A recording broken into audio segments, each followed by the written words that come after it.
What's up for July? Mars and Venus go their separate ways.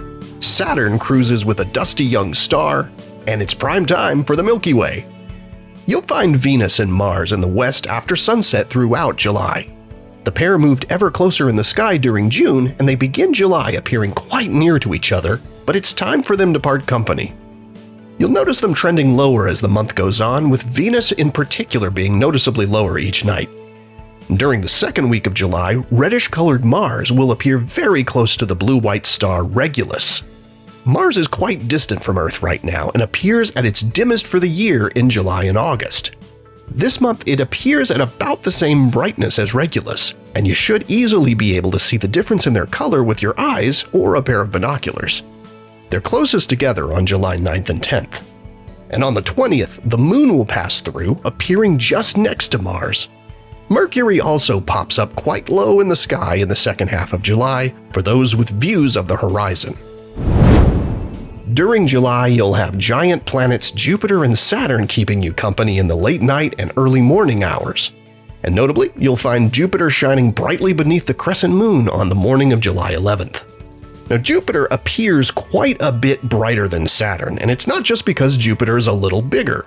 See, the farther away something is in space, the fainter it tends to be, and Saturn's certainly farther away from Earth than Jupiter. But it's also farther away from the Sun, and being more distant means it receives much less sunlight than Jupiter to begin with. So it's the combination of being both farther from the Sun and farther from Earth that makes Saturn appear so much fainter. Now, Saturn cruises across the sky with bright star Fomalhaut in July. At around 440 million years old, Fomalhaut is a fairly young star. NASA's Webb Space Telescope recently revealed new details in the dusty debris disk that surrounds it. Webb showed that there's much more structure in the disk than was previously known, with 3 distinct belts made of debris from collisions of larger bodies, probably not unlike the asteroids and comets in our own planetary system.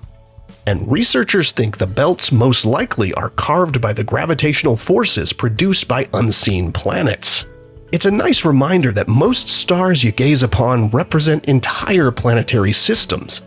Each one is a sun, and most have a family of worlds in orbit around them. Finally, a reminder that July is prime time for viewing the bright core of our home galaxy, the Milky Way. The Milky Way core is visible looking toward the south in July as a faint diagonal band of light as soon as it's fully dark.